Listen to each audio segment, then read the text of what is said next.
Olá, boa tarde a todos. Sejam muito bem-vindos a esta 33ª sessão do Programa Comércio Digital da ACEPI. Eu vou fazer a minha introdução habitual. O meu nome é Luís Mendes, faço parte desta equipa desde 2018, sou gestor de comunicação neste programa da ACEPI, nesta iniciativa da Associação da Economia Digital. Estamos aqui hoje para o nosso webinar, que vai discutir, no fundo, um bocadinho sobre o futuro do digital e as próximas tendências que podemos assistir nas várias áreas. E temos um painel bastante interessante hoje, com oradores especialistas que nos vão aqui acrescentar muito valor e vai valer muito a pena. Portanto, fiquem connosco até ao fim, porque realmente vai valer muito a pena. Partilho convosco neste momento o meu ecrã, partilho convosco o homepage do nosso website comerciodigital.pt. Estou a fazer scroll down convosco, estão-me a acompanhar neste momento. Esta é a introdução habitual que eu faço, de resto, e peço desde já desculpa, porque muitas vezes dizem que eu falo um bocadinho rápido e ritmado, mas tem mesmo que ser por questões de tempo, para cumprirmos a agenda e para cumprirmos aqui o nosso tempo. Dizer também que nós somos uma iniciativa de comunicação e sensibilização para o digital. Contamos com o apoio da República Portuguesa, o Ministério da Economia e da Transição Digital, desde o início, desde 2018 que iniciamos roadshow e estamos na estrada. CCP, Confederação de Comércio e Serviços de Portugal. Somos cofinanciados pelo Compete 2020, pelo Portugal 2020 e pela União Europeia.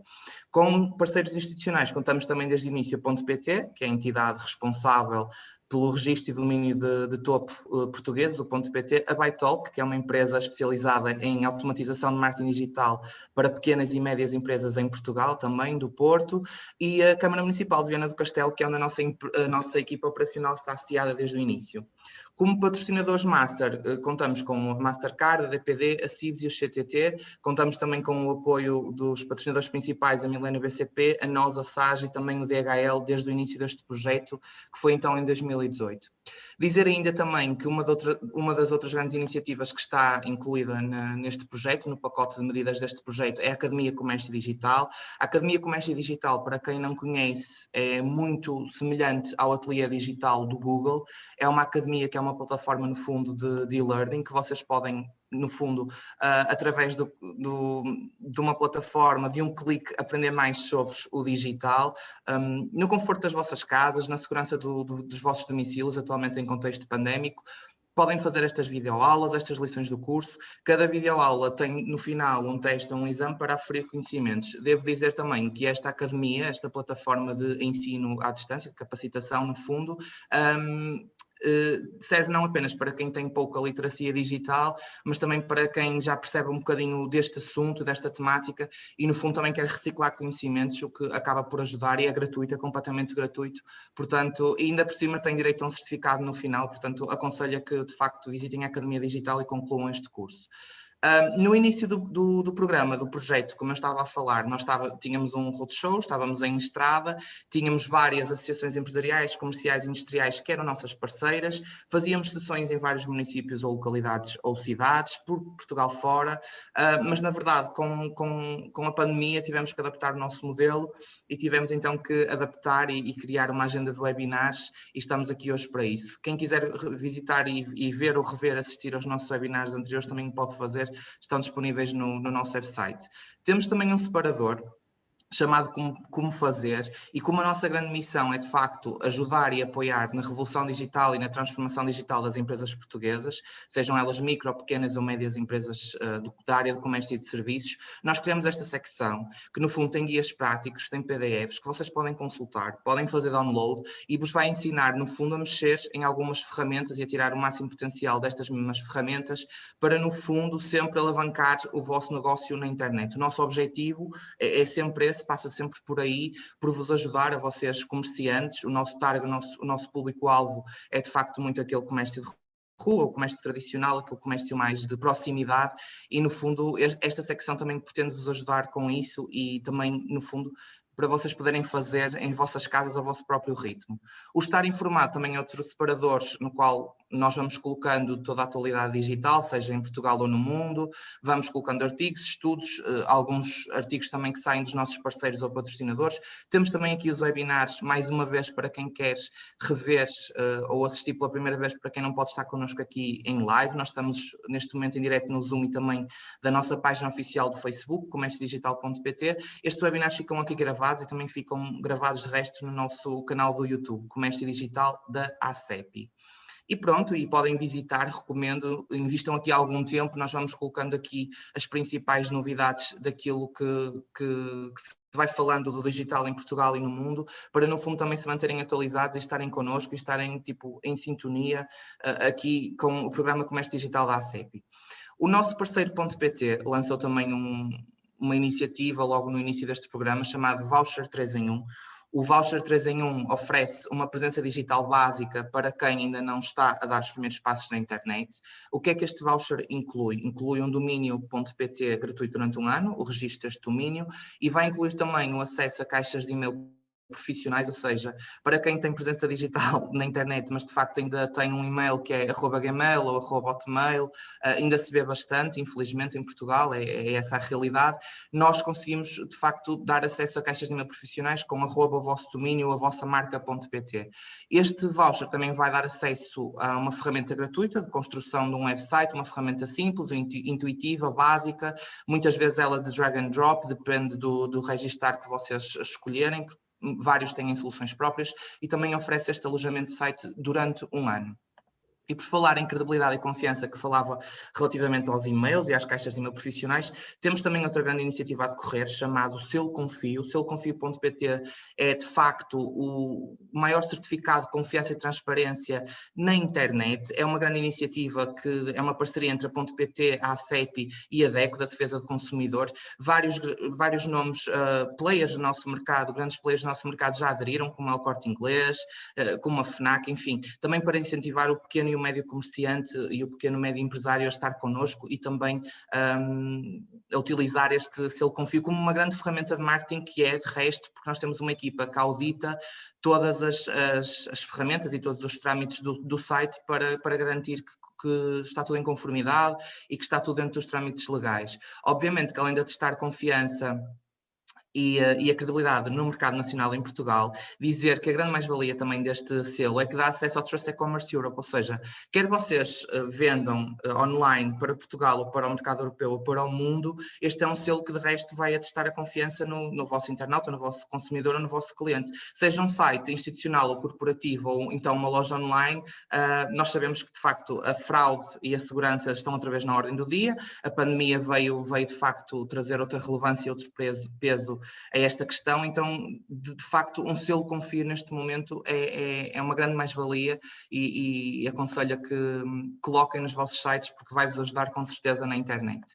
Durante o primeiro período mais crítico do confinamento, logo em março de 2020, a nossa equipa criou um diretório esse que de facto vai incluir e vai aqui listar de forma completamente gratuita também várias iniciativas que foram surgindo da sociedade civil, iniciativas essas locais, municipais, regionais e até mesmo nacionais.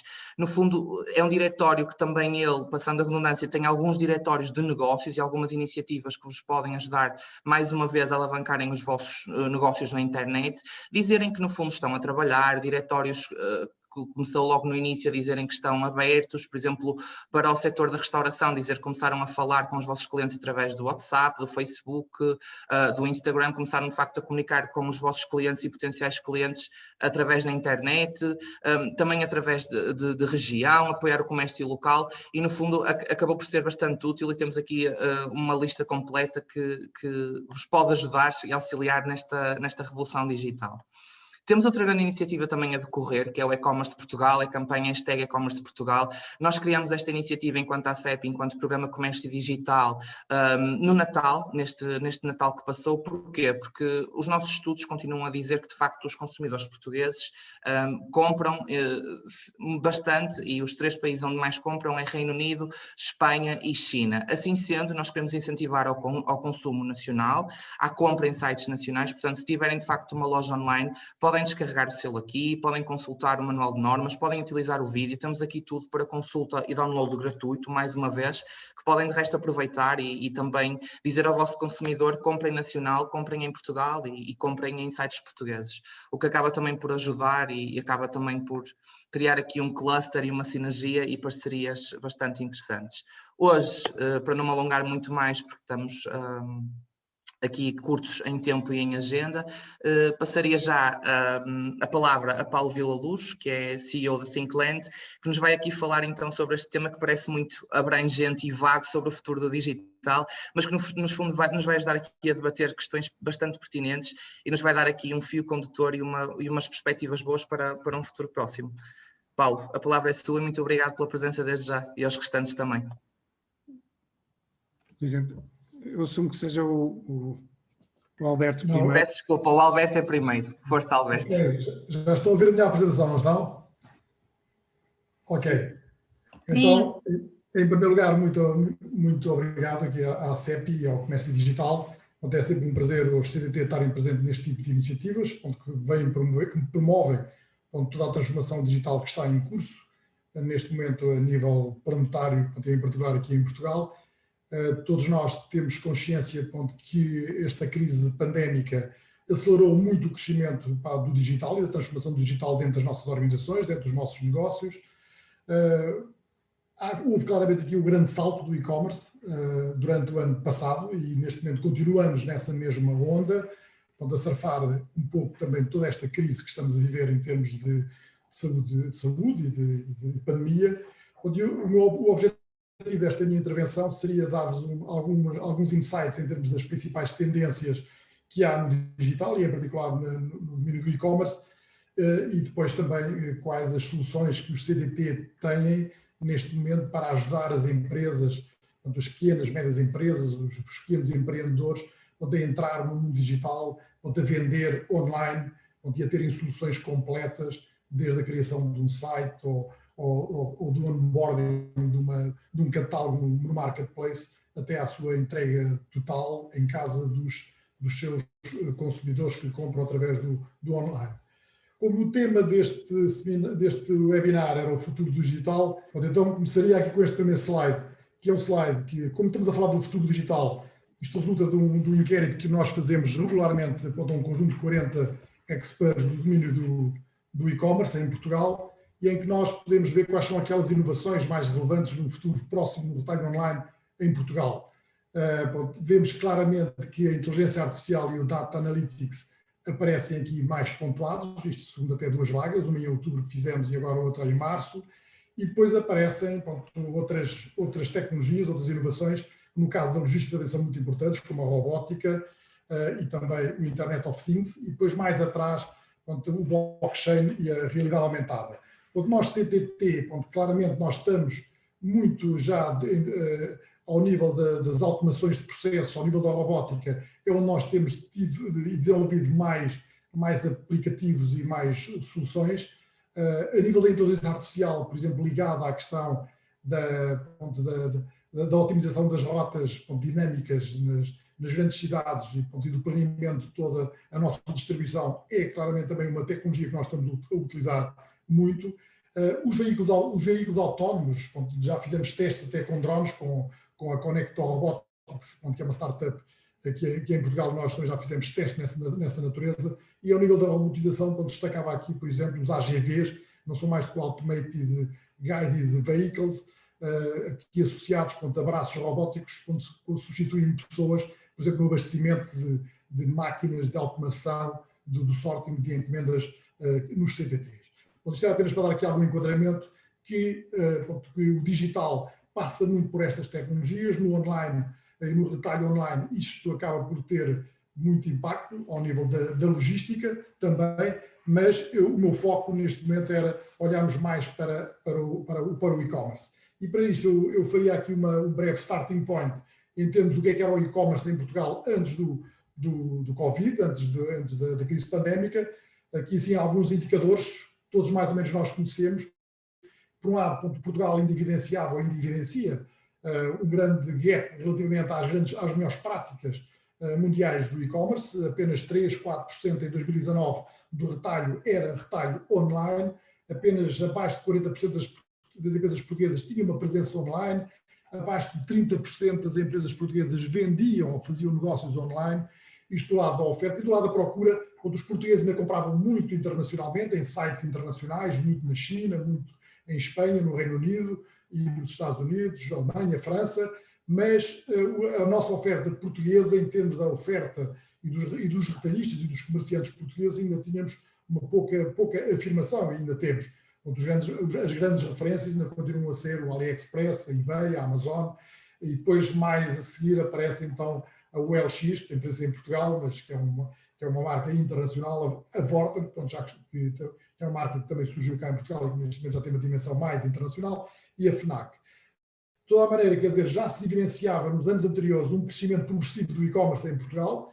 Eu lembro-me que em 2017 estava a crescer na ordem dos 12,5%, em 2018 passou para 17%, em 2019 passou para 20%, e vamos ver que agora em 2020 esse crescimento praticamente triplicou em termos de aceleração. Quer dizer que houve claramente aqui um grande salto em 2020 e que se continua a verificar. A procura por parte dos consumidores dos e-buyers em Portugal, em 2019, apenas 40 e poucos % dos portugueses compravam online, quando em Espanha, esse número já anda na casa dos 60% e a média europeia já anda acima dos 65%, e quando as melhores práticas é na casa dos 80%, 90%, como é o Reino Unido ou os países nórdicos e mesmo até no centro da Europa. Evidentemente que existem geografias ainda mais evoluídas, como geralmente são os países da Ásia e Pacífico, onde esses valores já andam acima dos 30% da população, dos 30% em termos do retalho online, apesar no total do retalho, e onde os consumidores online também já têm níveis de qualificação muito elevados. Em Portugal, e este gráfico aqui é interessante, porque reflete um pouco qual foi o andamento do comércio online em Portugal. Isto são dados CTT, mas são dados claramente muito fiáveis, portanto, na medida em que nós temos uma cota de mercado acima dos 50% naquilo que é distribuído com a origem do e-commerce aos portugueses, porque nós temos também aqui uma grande alavancagem de tudo o que é cross-border, de inbound. As redes postais transportam muito esse tipo de mercadorias e de compras online feitas em mercados, por exemplo, fora da Europa, no caso da Ásia Pacífico, da China. E o que nós poderemos verificar aqui por este gráfico é que, se considerarmos, por exemplo, os primeiros 10 meses de 2019, que tem uma base de 100, tem números de índice de base 100, considerando que em novembro, dezembro, há aqui a chamada peak season, em que geralmente há crescimentos na ordem dos 60%, que depois cresceram para até fevereiro para os 121%, mas mesmo assim a crescer acima do ano anterior 20%. O que nós vimos foi que o efeito da pandemia, logo ali em março, abril, fez disparar este número para 264, quer dizer, quase que triplicámos para uma base 100 dos primeiros 10 meses de 2019.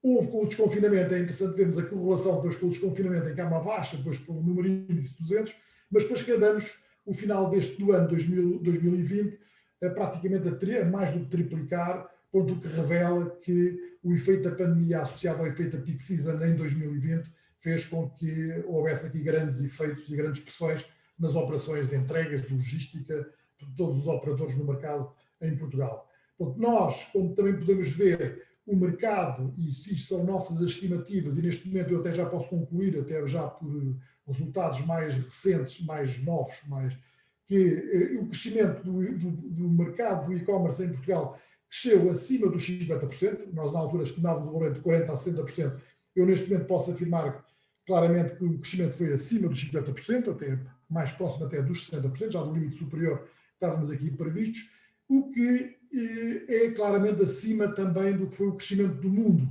O mundo cresceu cerca de 30%, a Europa Ocidental cresceu cerca de 26%, 27%, o que revela que Portugal, o salto em Portugal durante o ano 2020 foi claramente muito maior do que se observou nos outros países, até porque nós somos um país emergente ainda no e-commerce, por isso tínhamos aqui um caminho mais longo para percorrer, mas conseguimos queimar aqui etapas e apenas no ano nós temos aqui um crescimento muito significativo, podemos dizer que ganhámos aqui algo que nós estávamos a prever crescer para aí nos próximos 3, 4 anos, crescemos apenas num ano.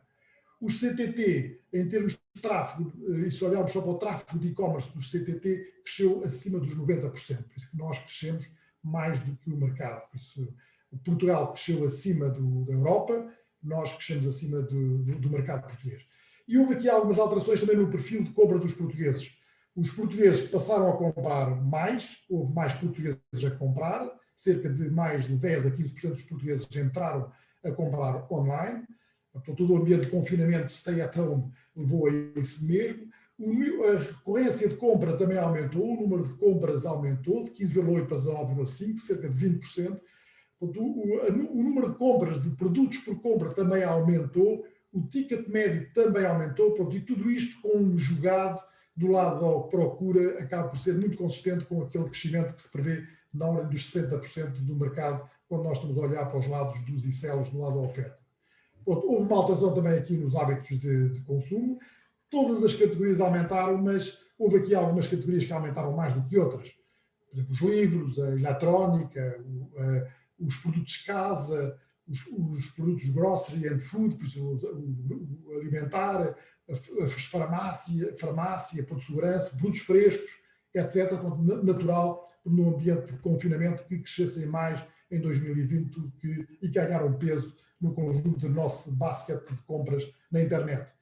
Outras duas tendências e insights importantes é o peso do mercado doméstico. O peso do mercado doméstico ganhou relevância, por isso houve mais empresas portuguesas a entrar neste negócio do online, até por questões de sobrevivência, e pequenas e médias empresas a entrar muito também no negócio online.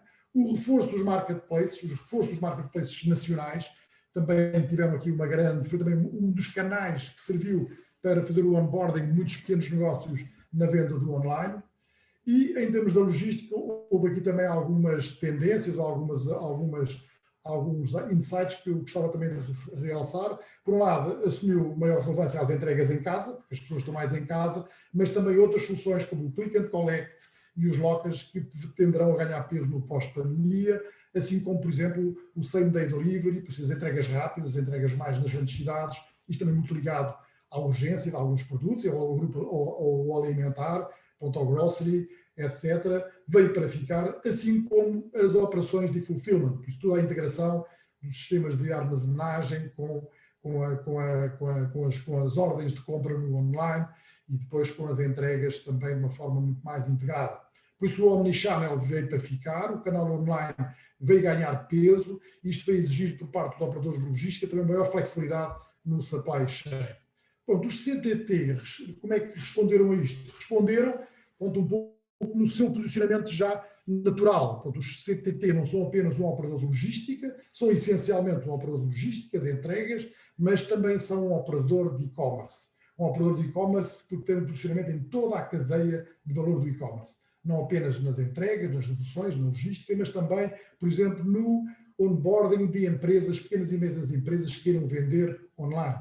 E para isso nós criámos o Marketplace Dot, em parceria também com o grupo Sonai. Lançámos em maio de 2019 este Marketplace, que neste momento já tem uma grande expressão em termos nacionais, já é uma grande referência, já é considerado quase o nosso Amazon portuguesa em termos de Marketplace, já tem mais de 1.500 e-sellers a vender na plataforma, já tem mais de 2 milhões de referências de produtos a serem vendidos lá, já tem mais de 1 milhão de unique users por mês, atua em mais de 20 categorias, por isso é claramente já uma referência em termos também do onboarding para o online.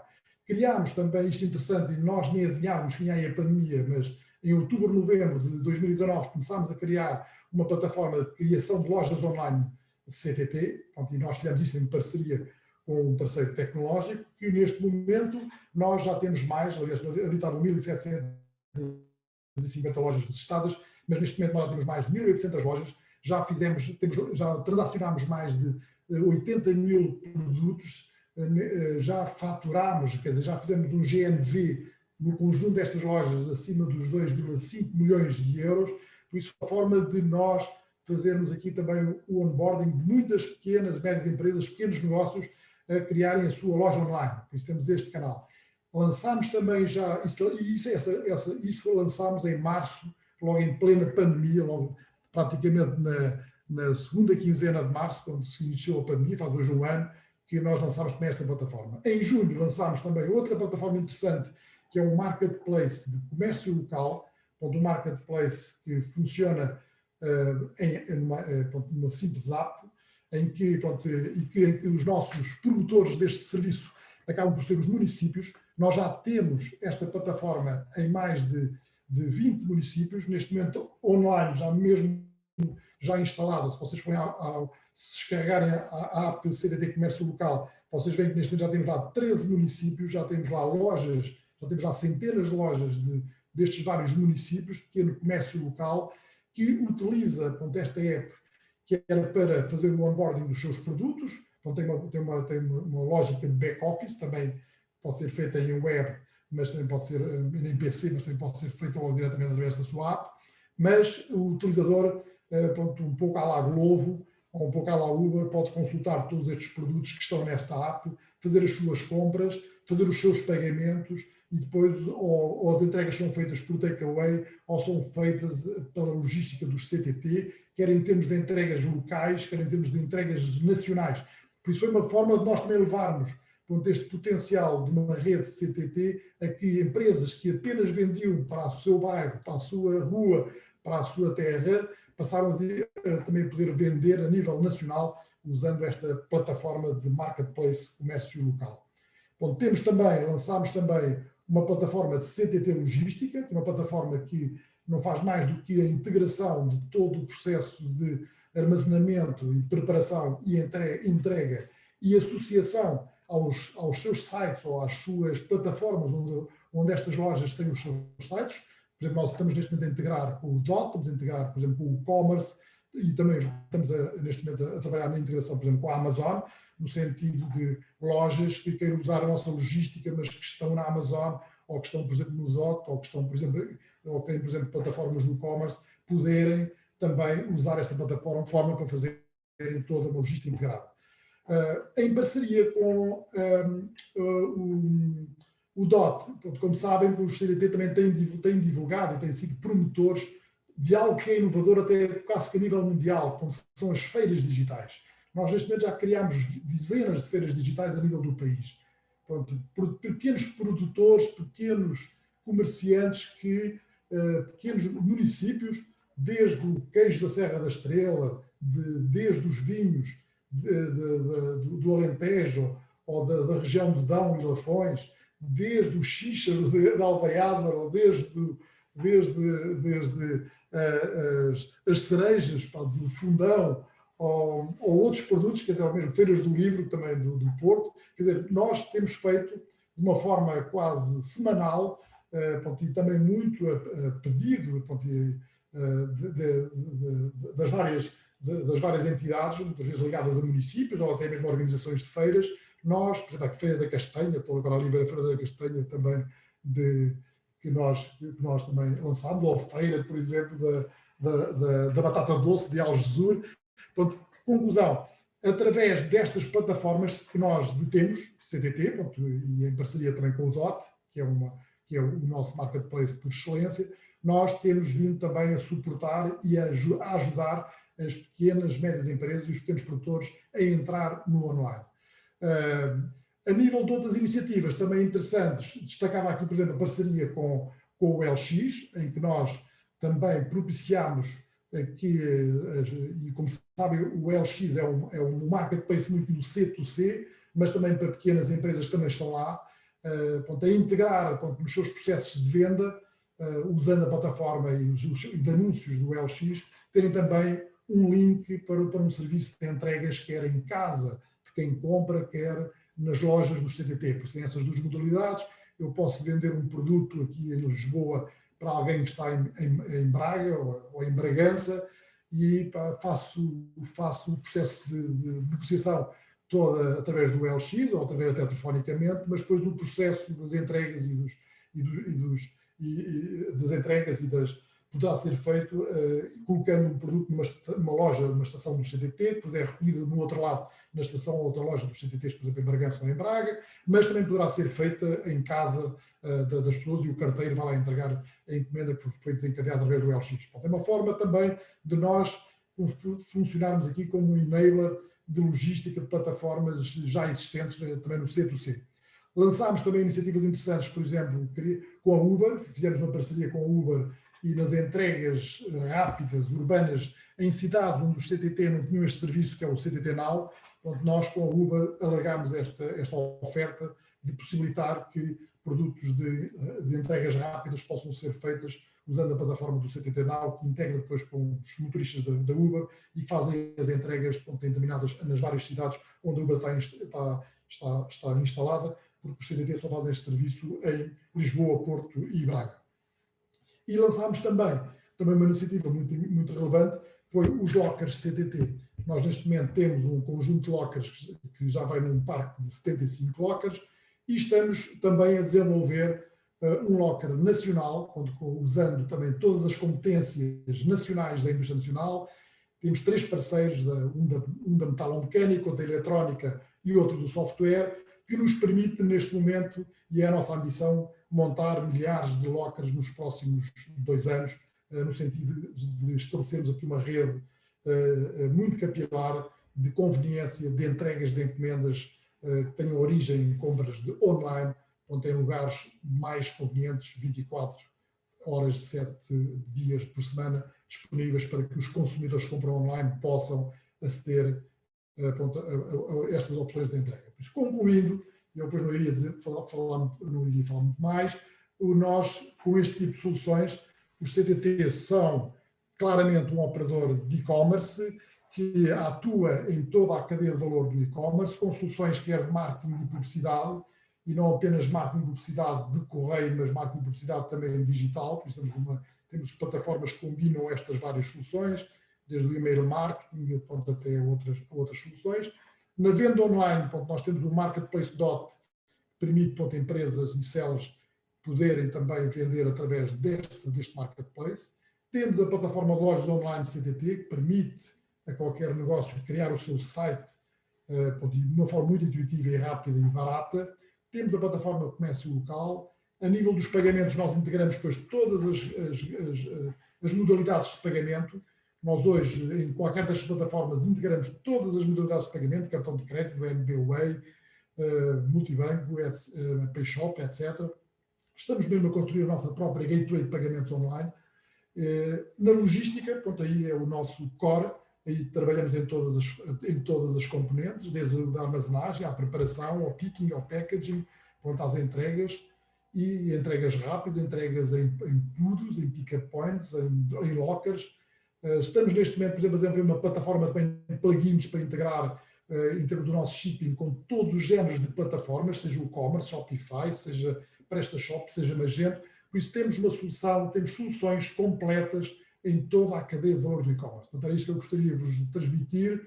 Por isso, se alguém de vocês precisar de apoio, de suporte para alavancar um negócio, uma entrada no online, falem comigo, falem com os CTT, falem que os meus contactos estão sempre disponíveis e poderão fazer o onboarding também nos negócios através de nós, CTT, porque temos esta vantagem, é que não vendemos apenas uma solução digital, vendemos depois também toda a componente de logística e de entregas, porque também é muito importante quando nós nos lançamos no negócio, é criar o site, ter os pagamentos, ter as integrações com o digital, com os Facebooks, com os Instagrams, etc.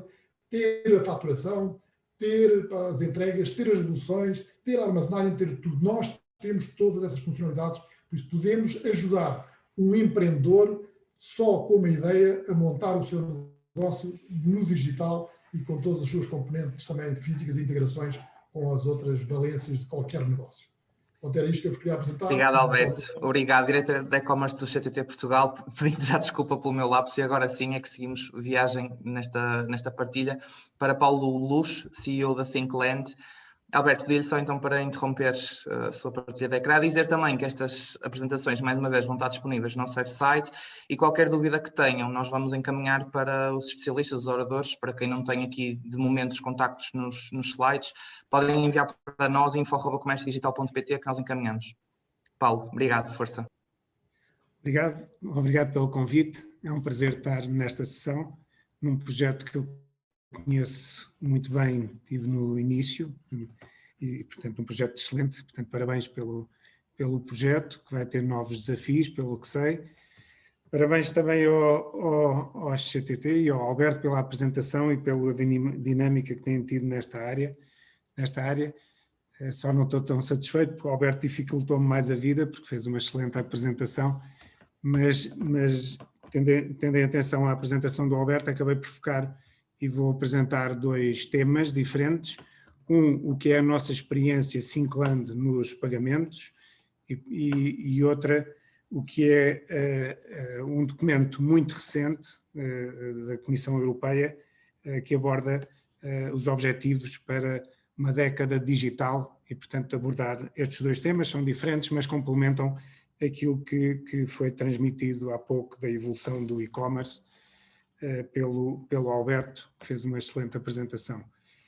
E, portanto, só uma apresentação breve, o que é a Syncland, e mostrar alguns, o que nós temos feito. Portanto, a Syncland, nós somos uma empresa, somos uma consultora especializada em pagamentos e, portanto, basicamente constituídos por pessoas que têm muita experiência em pagamentos, em banca, quer na área de gestão, quer na área de tecnologia. Temos também pessoas mais novas. E, portanto, nós aquilo que fazemos é apoiar empresas grandes, normalmente maiores empresas, mas também algumas médias e pequenas empresas, em tudo o que são as necessidades de pagamento, desde a definição de estratégias, novos meios de pagamento, transformação dos meios de pagamento, etc. E, portanto, tudo o que são necessidades de pagamento são as áreas em que nós apoiamos as empresas e como sabem, os pagamentos têm vindo a sofrer uma transformação enorme nos últimos anos e as expectativas é que continue a sofrer nos próximos anos. Aquilo que são os projetos desenvolvidos nesta área, portanto, nós temos participado em muitas áreas, desde a área das estradas, de retalho, universidades, áreas, empresas de pagamento, banca, projetos na saúde, transportes e também projetos em Portugal e mesmo projetos em África.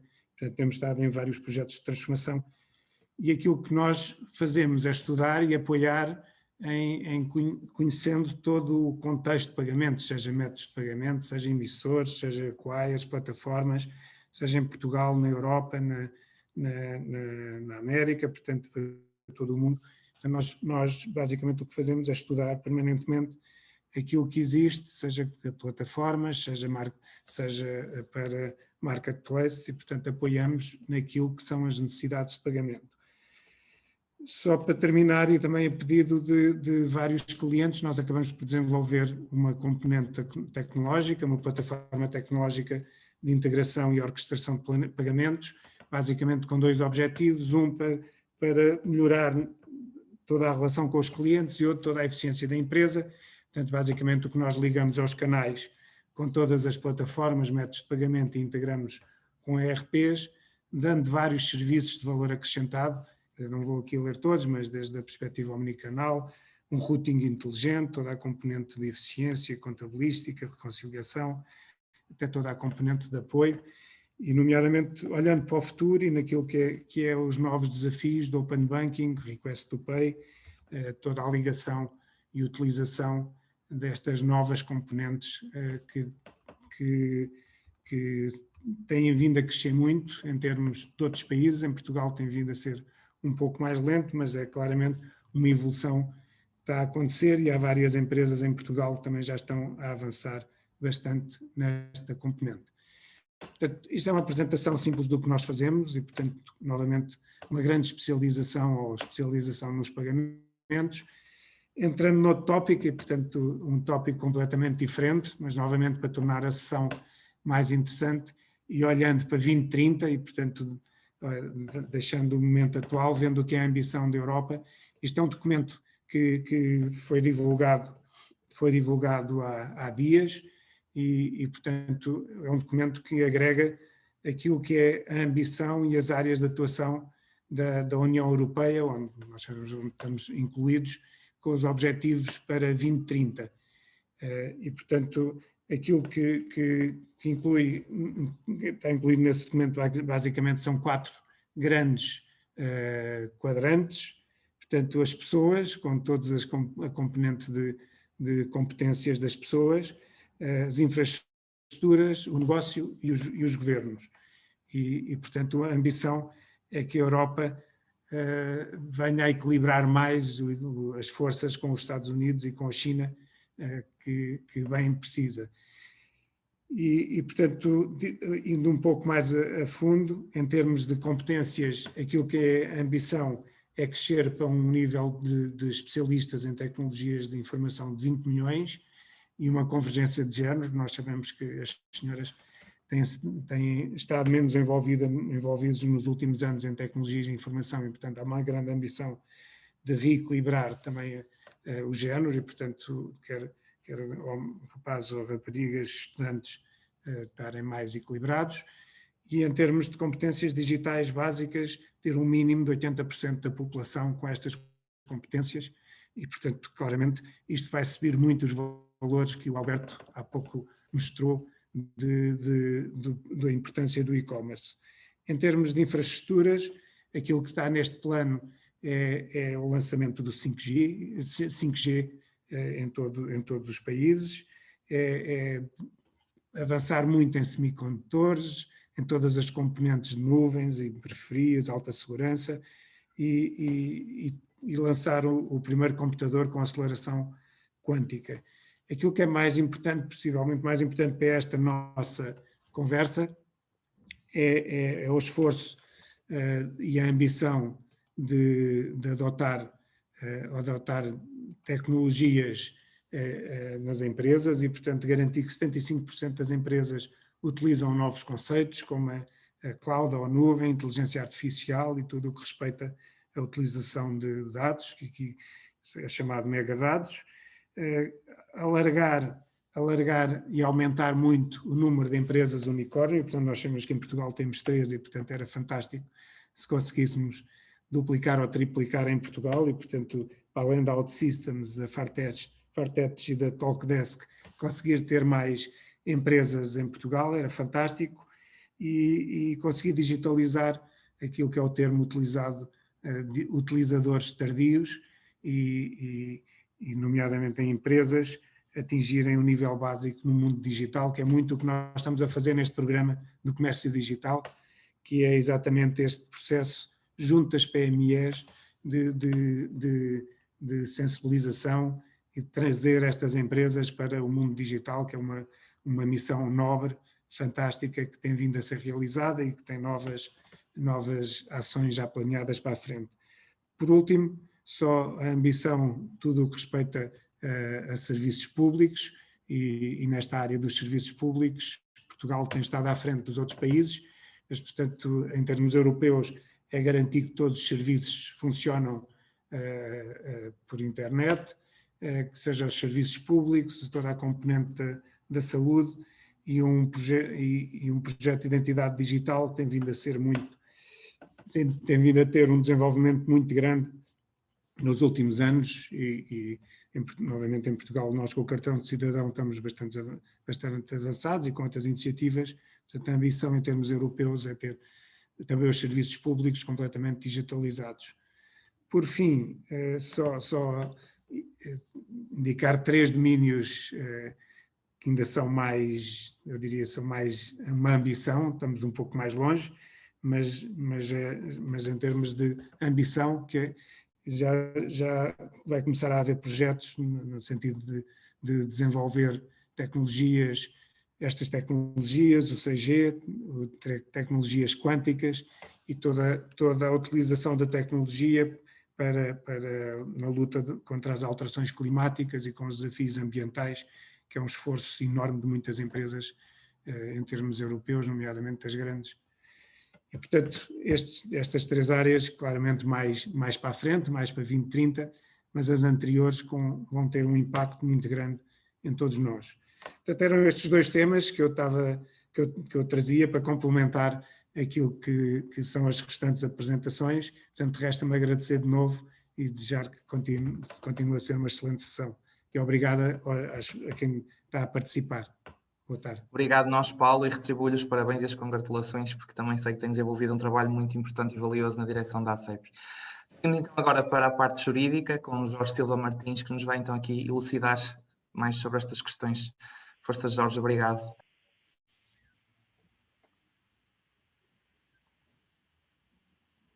Jorge, creio que está em mute.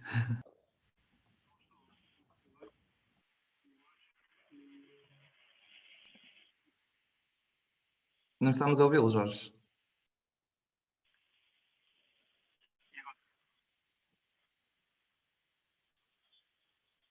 Melhorou. Pode falar um bocadinho, Jorge, por favor?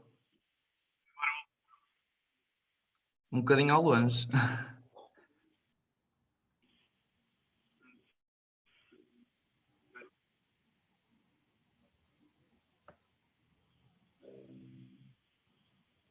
Deve ser por causa do microfone, não, Jorge?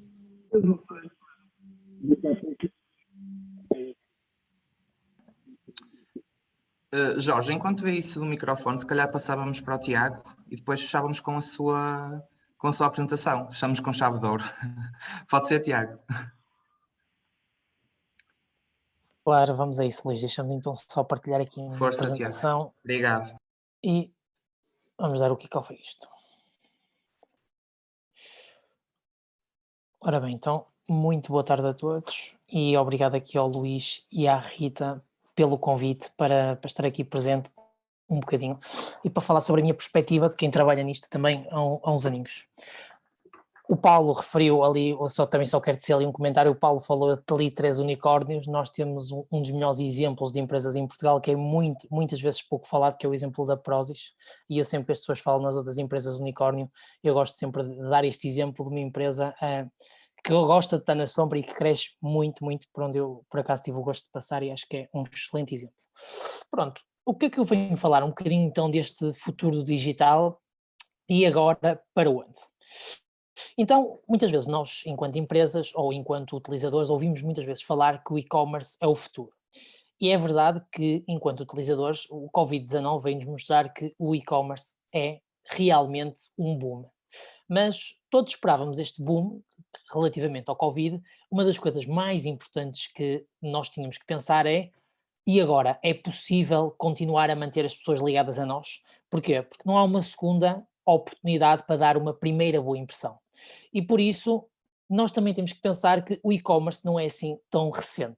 Já a Telepizza vendia a sua primeira pizza em 1998, mais ou menos, quando muitos de nós começamos a dar os primeiros passos no e-commerce, em 2014, 2015, e muitas vezes nós tendemos a olhar para o e-commerce como algo novo. É um bocadinho aquele exemplo dos tablets, não é? Aquele exemplo da Microsoft e da Apple, em que um já tem desenvolvido há muitos anos, só que o outro apresentou numa altura mais conveniente e numa altura que fazia muito mais sentido. Então, os comportamentos mostram-nos que nós estamos a entrar numa era digital completamente diferente. As coisas são completamente dispares daquilo que eram há uns anos, mas acima de tudo o que é que nós aqui temos que perceber? É que há necessidade de uma adaptação por parte das empresas. Tudo aquilo que o Paulo falou e o Alberto também falou é mesmo muito importante, mas acima de tudo é preciso uma coisa mais importante do que a tecnologia, é conseguir perceber os comportamentos humanos, conseguir perceber porque é que as pessoas compram mais no digital e conseguir perceber o que é que as pessoas mais procuram no digital, porque o digital não é sobre comprar produtos, eu gosto muito de dizer que o digital é uma experiência, é nós comprarmos um produto para nós e passar 2 dias ele chega a casa e nós olhamos para aquilo como se fosse um presente que não estávamos à espera. Então, cada vez mais, se calhar vamos deixar de falar no futuro de anti-marketing e vamos começar a falar mais nesta experiência, nesta palavra, desculpem, a experiência. E mesmo assim, sabendo que isto ia mudar, o dia do julgamento, como eu gosto de falar, havia muitas marcas, ou houve muitas marcas que não estavam preparadas para isto. E vemos que quando o Covid se alastrou e quando isto começou a despoltar, houve muitas marcas que na verdade não estavam preparadas. Muitas foram as pessoas que apontaram o dedo no sentido de: será isto a melhor solução? Acham que isso justifica de uma marca deste calibre? Reparamos que vimos o Mercadão, o Continente, sem conseguirem terem capacidade para fazer entregas.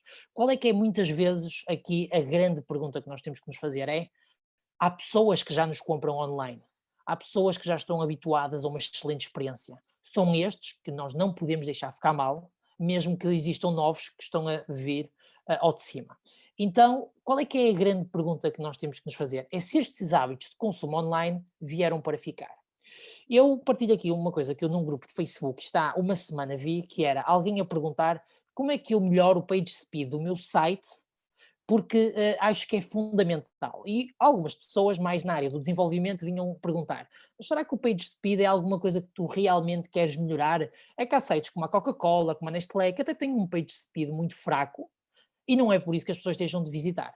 E eu fiz logo ali um comentário por baixo, muito elucidativo do meu ponto de vista, que é: nós muitas vezes esquecemos de uma coisa, que é a notoriedade, o alcance que estas marcas já têm. Então vamos imaginar, eu, Tiago, vou visitar um site da Coca-Cola e vejo que aquilo demora um bocadinho mais. Uma vez que eu já estou a querer visitar aquela marca e que eu já tenho a noção da marca que eu estou a visitar, eu mais facilmente deixo passar algumas coisas. E isto é muito importante nós percebermos. Porquê?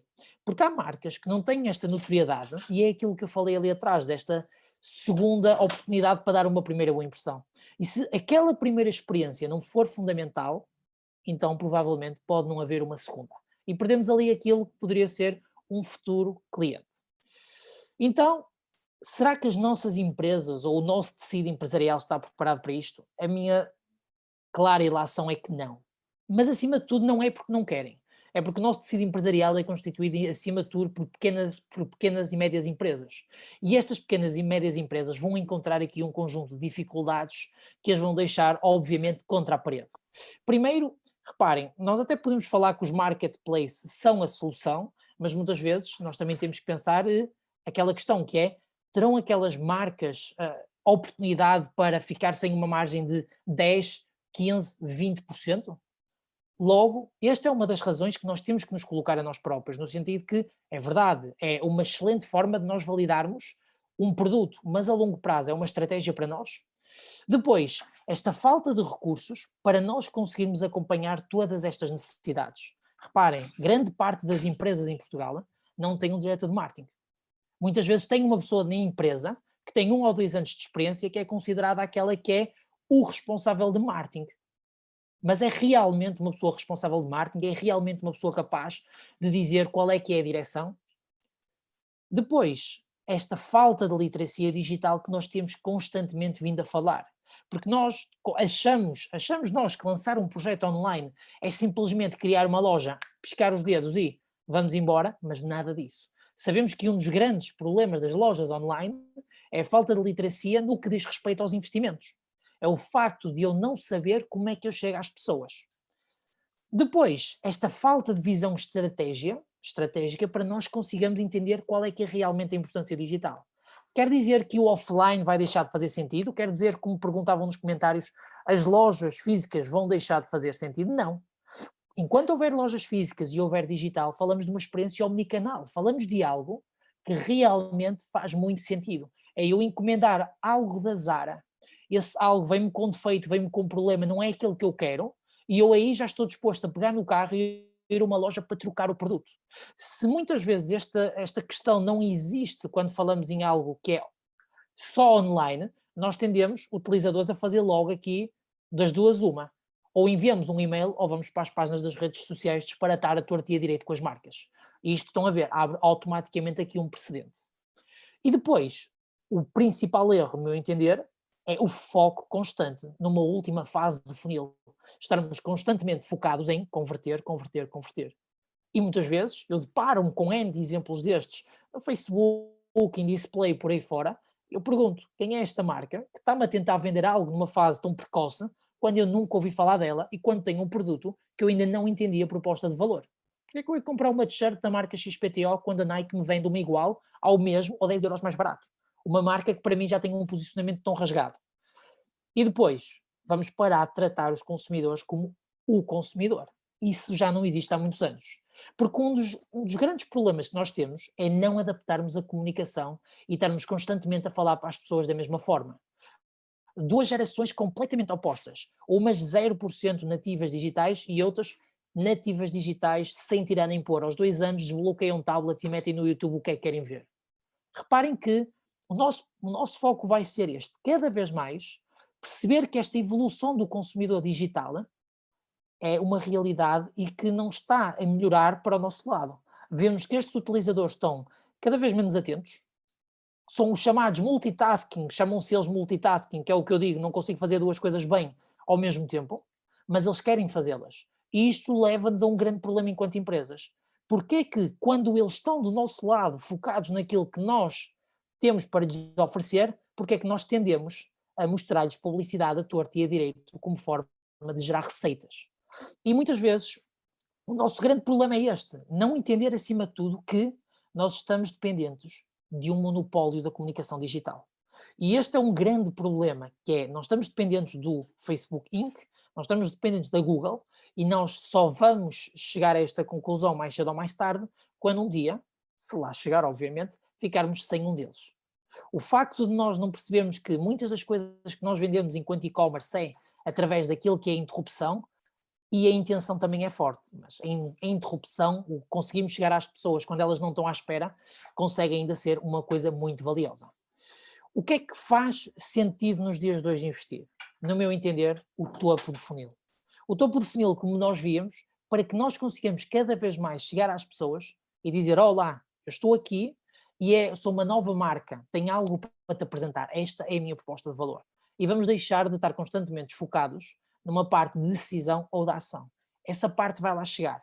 E essa parte vai chegar quando as pessoas, com o tempo, começarem-se a focar naquilo que é entrar diretamente naquela marca. Eu começar a ter a percepção de que quando eu quero comprar um automóvel usado, eu sei que eu vou ao stand virtual, porque a marca investiu e investiu e investiu para que conseguisse ficar na cabeça das pessoas durante N e N tempo.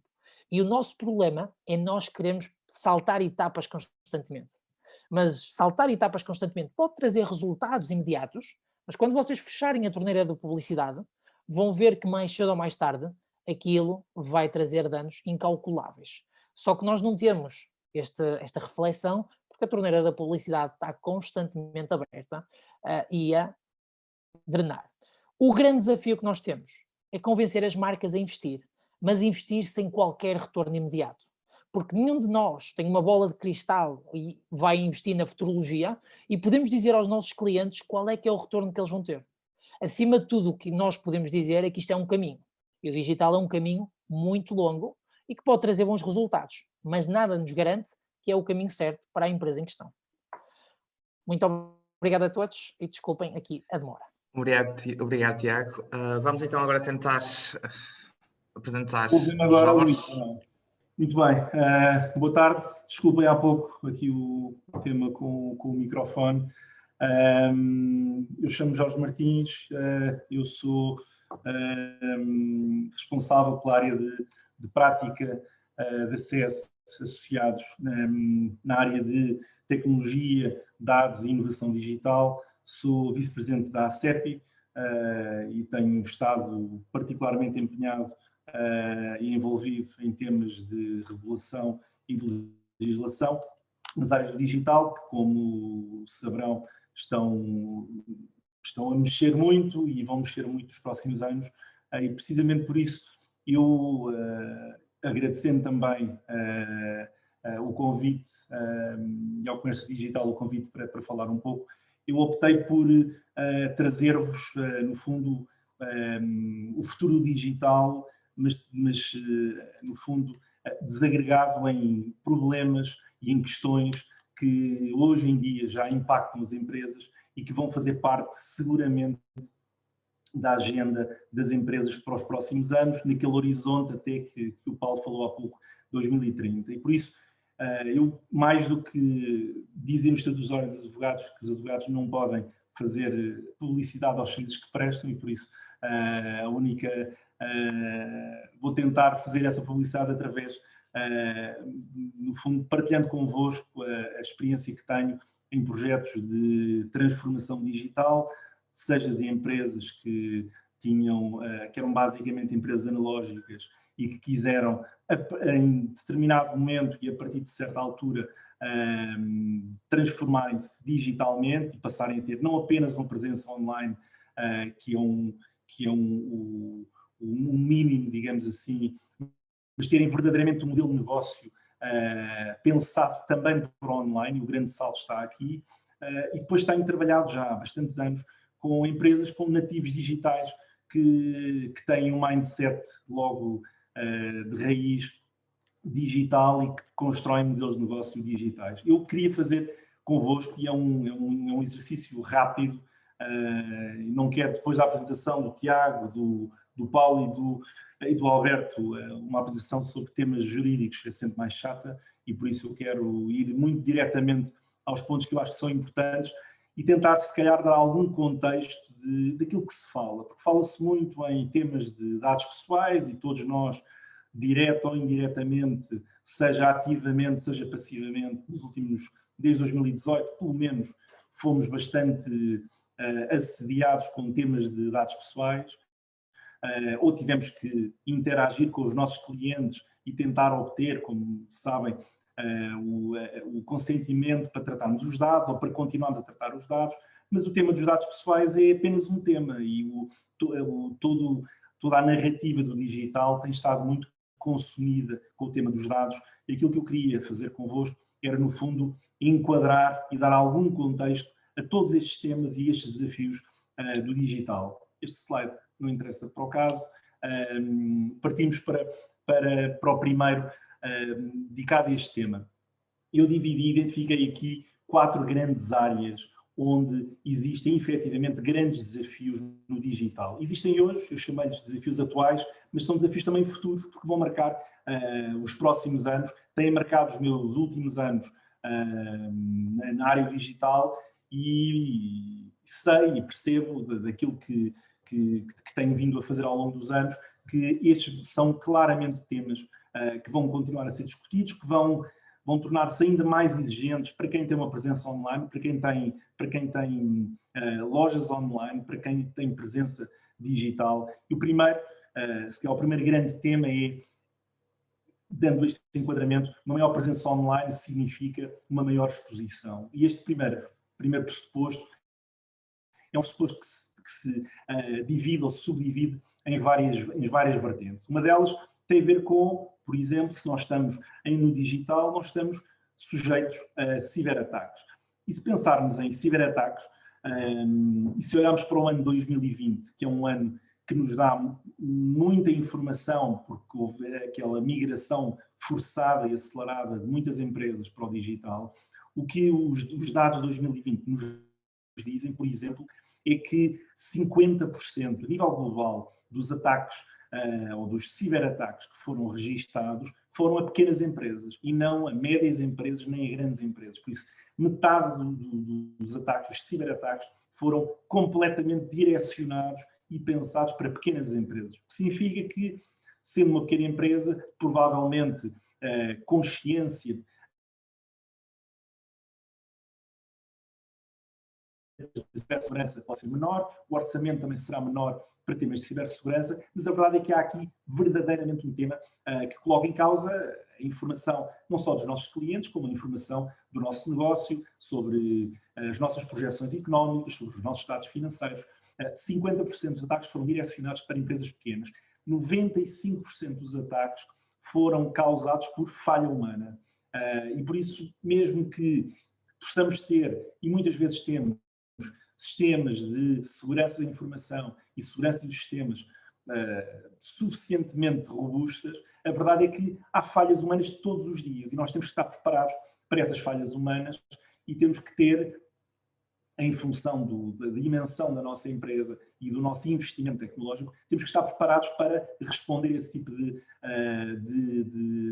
ataques aos nossos sistemas. E por isso, esta maior exposição eu vejo-a e tenho-a visto ao longo dos anos em 2 grandes áreas. Primeiro, no tema da cibersegurança, que é cada vez mais importante porque afeta e põe em causa verdadeiramente o valor da nossa marca, a credibilidade da nossa marca e a relação com os nossos clientes. E por isso, se eu vir que um cliente com o qual eu trabalho teve um data breach muito grande e eu recebo uma notificação a dizer que os meus dados foram comprometidos, eu se calhar repenso se aquele será o melhor parceiro ou se existem no mercado outros parceiros, outras soluções que me deem mais segurança. Para além disso, esta maior exposição é feita também a um outro nível. O Tiago falou há pouco num conceito e numa distinção que de facto é muito importante, que é deixar de falar aí no consumidor.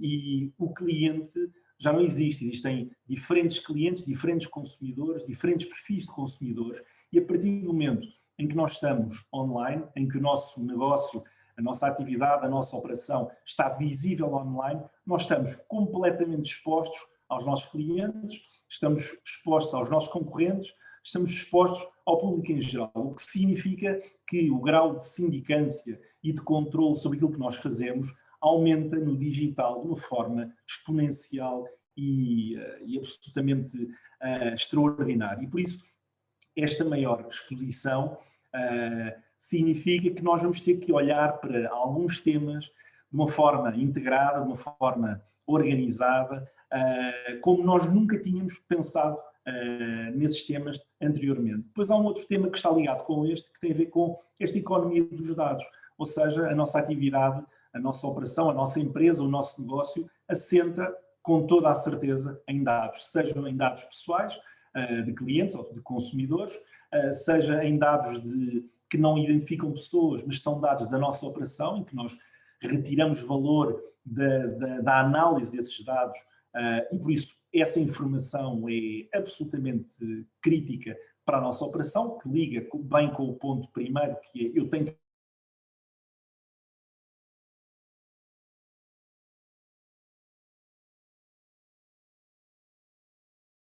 proteger essa informação, porque em muitos casos é utilizada para o meu negócio e por isso eu não posso permitir que exista algum tipo de acesso indevido a essa informação. Depois temos o aparecimento cada vez com mais força e já o desenvolvimento de tecnologias que eu chamo aqui de incubadoras de dados, ou seja, que ou geram informação, ou geram dados, ou simplesmente agregam dados e dão-nos informação que nós nunca tivemos.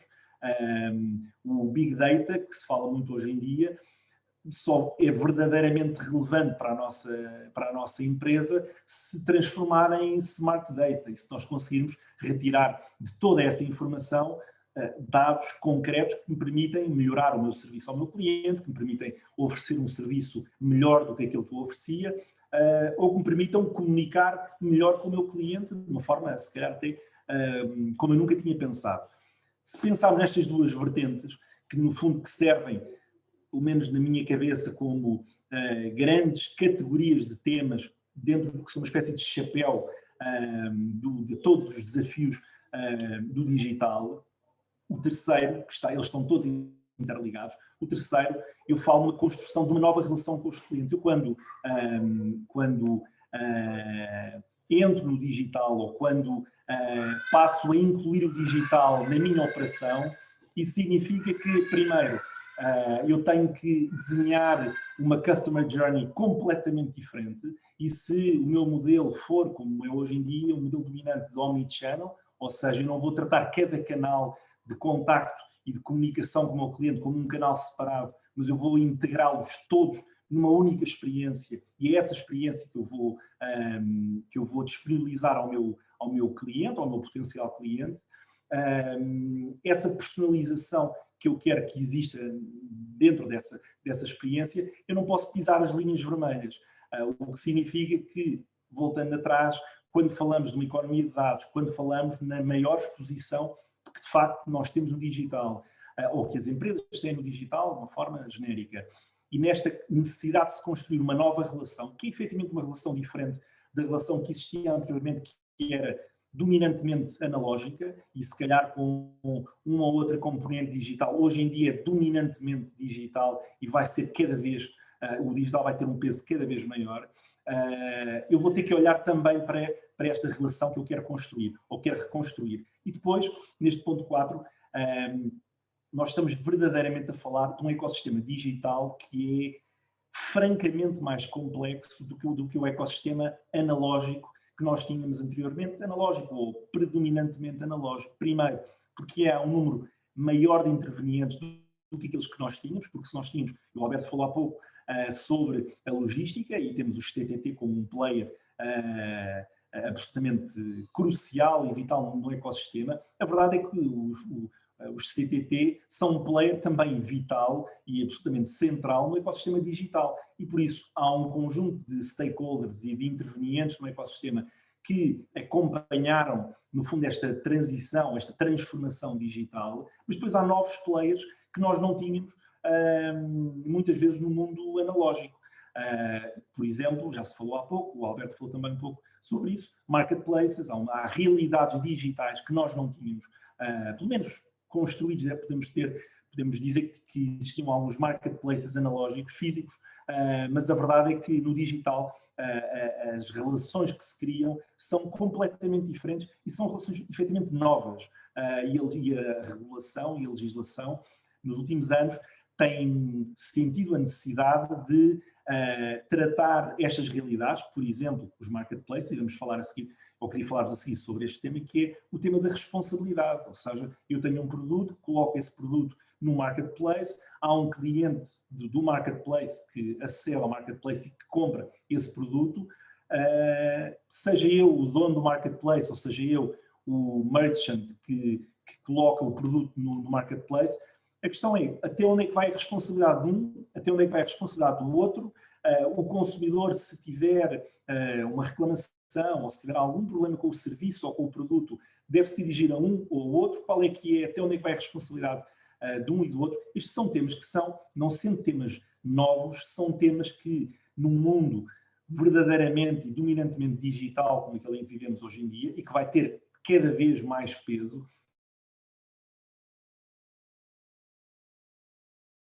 como nunca tiveram. O tema da responsabilidade, como digo aqui, é um tema absolutamente crítico em ambiente digital e que está a ser agora, inclusivamente, tratado de uma forma diferente e inovadora pela União Europeia. Teremos, a curto prazo, no horizonte se calhar de um ano e meio, um novo regulamento europeu que vai tratar especificamente serviços digitais.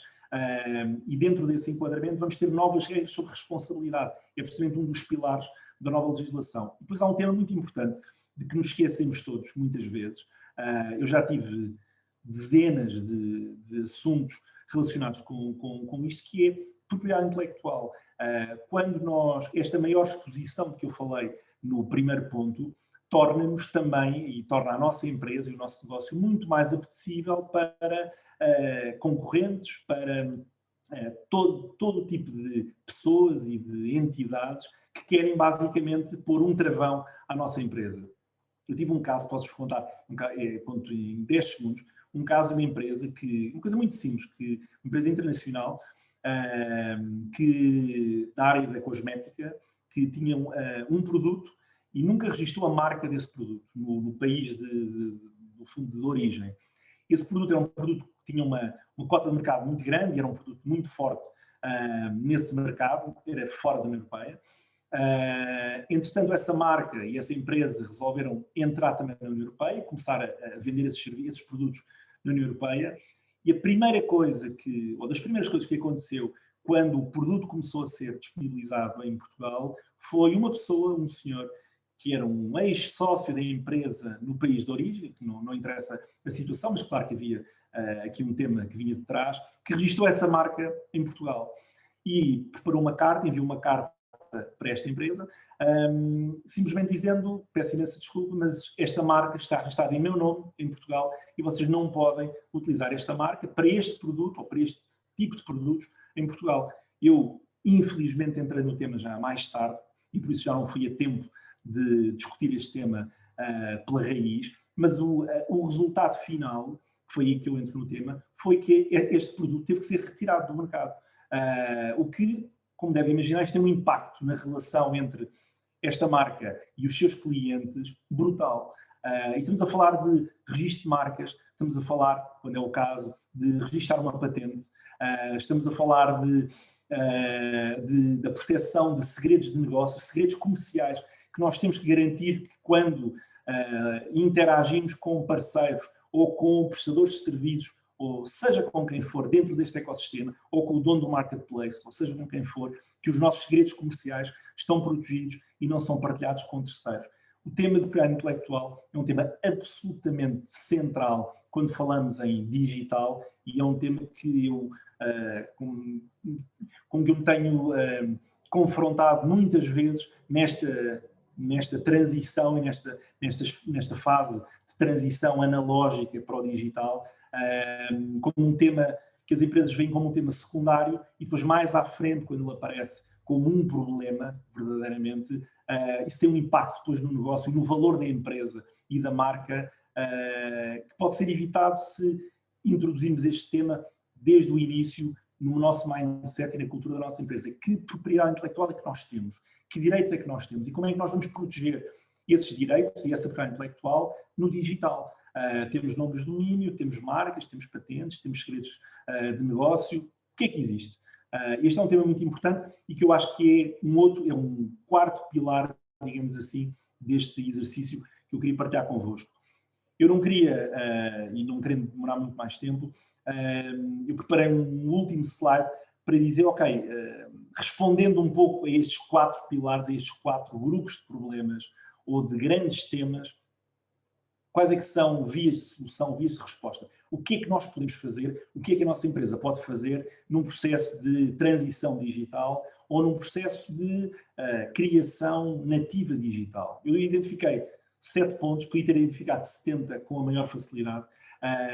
Identifiquei 7. O primeiro é a ideia, que é muito clara desde o início para todos, de que não existe um modelo único, um fato que sirva para todos da mesma maneira quando falamos em transformação digital ou quando falamos em operação digital. Existem estratégias diferentes, existem orçamentos diferentes, existem prioridades diferentes, existem modelos de negócio, existem produtos que são diferentes e que exigem, uns mais do que outros, uma preocupação que tem que ser medida e refletida na própria empresa e, por isso, não existe um modelo único. Não vale a pena tentarmos olhar para o nosso vizinho e perceber o que é que ele fez, se calhar resulta também, se resultou com ele, pode resultar comigo. Não tem necessariamente que resultar. O marketing direto resulta nos casos, noutros casos não resulta. O engagement com os meus clientes para um setor é feito de uma forma, para outro setor é feito da outra, e muitas vezes dentro do mesmo setor o engagement para uma marca é feito de uma forma e com outra marca é feito de outra forma. O segundo é se nós estamos, e se a nossa empresa está a migrar para o digital, ou em processo de transformação para o digital, ou em fase de nascimento no digital, nós temos que pensar o digital de uma forma integrada. Não podemos olhar para a parte comercial sem olhar para a parte de sistemas, não podemos olhar para os temas de comunicação e de engagement com o nosso cliente sem pensarmos no tema dos dados pessoais, sem pensarmos no tema de cibersegurança, sem pensarmos onde é que nós vamos armazenar os dados que vamos recolhendo, como é que nós vamos analisar a informação que recolhemos. Todo este tema e todo este ambiente digital tem que ser pensado. Não necessariamente não tem que ser feito um relatório, nem um documento de 100 folhas. A ideia não é essa. Pode ser uma página e pode ser um documento, uma tabela em Excel muito simples, mas nós temos que refletir nessa tabela ou nesse documento as diferentes vertentes e os diferentes âmbitos de uma estratégia digital. Segundo, ou aliás, terceiro, e que é muito importante e que resolve, se calhar, grande parte dos nossos problemas e grande parte dos problemas que nós ouvimos dizer relativamente a empresas que tiveram coimas muito elevadas por violação de dados pessoais, nós temos também que pensar no tema dos dados, não necessariamente dados pessoais apenas, mas no tema dos dados, que implica cibersegurança, implica proteção de dados pessoais, implica também uma estrutura eu chamo aqui de data governance, ou seja, nós pensarmos dentro da minha organização quem é que deve ter acesso à informação e a que informação. Eu posso segmentar ou não posso segmentar o acesso a determinado tipo de informação a determinadas pessoas. Eu posso ou não separar bases de dados. Eu posso ou não, ao fim de algum tempo, se eu tenho bases de dados que têm dados pessoais, eu posso ou não retirar os dados pessoais, porque eu não preciso verdadeiramente dos dados pessoais. Preciso apenas da ordem de grandeza ou de localização que consumidores por região, Porto, ou Norte, Centro, Sul, e não preciso saber se é o Jorge, ou o Luís, ou o Paulo, ou o António, ou o Alberto, ou seja com quem for. Se calhar não precisamos, e por isso eu preciso de definir com clareza, desde o início, uma estratégia para os dados. O quarto ponto está ligado aos que eu referi anteriormente, ou seja, nós olhamos para a nossa operação de uma forma completamente integrada. Não existe já a equipa comercial que fala com o diretor da IT quando existe e com o advogado interno ou com o advogado externo. Esta linha, que é a nossa operação, tem que ser uma única linha e tem que dialogar, tem que falar principalmente antes das coisas acontecerem e não uma forma reativa, mas tem que haver aqui um canal de diálogo permanente e a equipa da IT tem que poder aconselhar a equipa comercial do que é que pode ser feito ou não pode ser feito, e a equipa jurídica tem que poder, a equipa ou a pessoa, seja quem for, tem que poder aconselhar também a equipa da IT e a equipa comercial quanto à melhor forma de fazer ou de chegar a um determinado resultado. Quinto tema e antepenúltimo, encarar a propriedade intelectual como um ativo crítico da empresa e o digital como um acelerador da criação de novos direitos ou da expansão dos direitos que nós já temos. E por isso, o tema da propriedade intelectual, que é, como eu dizia no slide anterior, é um tema que muitas vezes é visto como um tema de segunda linha. Eu acho que verdadeiramente tem que ser visto como um tema de primeira linha, porque o valor da nossa empresa e o valor do nosso produto ou do nosso serviço invariavelmente está ligado à propriedade intelectual que nós temos associada a esse produto ou a esse serviço. E por isso, olhar para este tema no digital, se calhar de uma forma nova e mais leve do que aquela que olhávamos ou não olhávamos quando estávamos apenas ainda no analógico ou no físico.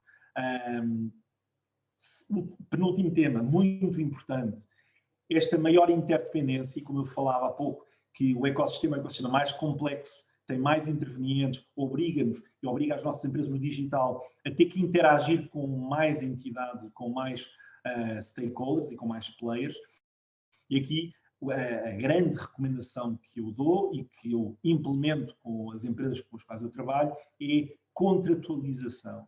E contratualização significa que o digital deve servir para nós acabarmos de uma vez por todas com a lógica muito informal de contratação que nós seguimos ao longo dos anos com prestadores de serviços, com fornecedores, seja com quem for, e muitas vezes há uma proposta, há um e-mail, uma proposta comercial, um e-mail dizer ok, adjudicado, vamos avançar, e o contrato começa a ser executado assim. É muito importante contratualizar. E contratualizar significa, para mim, que trabalho nisto há muito tempo e por isso já vi centenas de situações destas, são dois temas. Primeiro, definir muito bem, desde o início, responsabilidade. Quem é que é responsável pelo quê e até que medida? Ou seja, eu tenho que saber até onde é que respondo eu e até onde é que responde a outra parte que está a contratar comigo. Isto é muito importante, tem que ser claro e tem que existir regras sobre responsabilidade. O segundo, ou a segunda variante, há muitas outras, mas eu defini aqui duas. Se contratualizarmos, vamos garantir também duas coisas. A definição de standards, o que significa, por exemplo, que se eu contrato, faço um outsourcing de segurança da informação e de cibersegurança, eu vou impor ou vou obrigar o meu prestador de serviços a vincular-se a um conjunto de standards técnicos. Eu vou fazer isto, o serviço vai estar protegido disto e daquilo e vai responder, se isto acontecer, vai responder desta forma. E se eu não definir contratualmente isso, significa que quando eu tiver um problema, mais à frente, ninguém vai saber exatamente quem é que responde. E provavelmente vamos tentar chutar de um lado para o outro a responsabilidade. É muito importante definir standards de quem é que vai responder e a que nível é que responde. E depois há o tema dos dados pessoais, que é muito importante por uma razão muito simples. Hoje em dia, como sabem, e como têm acompanhado nas notícias e como têm acompanhado nas vossas atividades, existe uma certa febre dos dados pessoais e existe uma grande pressão a nível europeu, ainda não em Portugal, mas vai chegar daqui a muito pouco tempo a Portugal, e eu acompanho muito decisões de autoridades reguladoras de dados europeias, e há uma grande pressão não só para um maior controlo, como para a aplicação de multas, porque verdadeiramente a aplicação de multas é aquilo que acaba por condicionar as empresas e obrigá-las, quem não foi alvo da multa, a não querer ser alvo de uma multa e por isso a ter que transformar os seus processos e procedimentos internos para poder estar de acordo com a lei.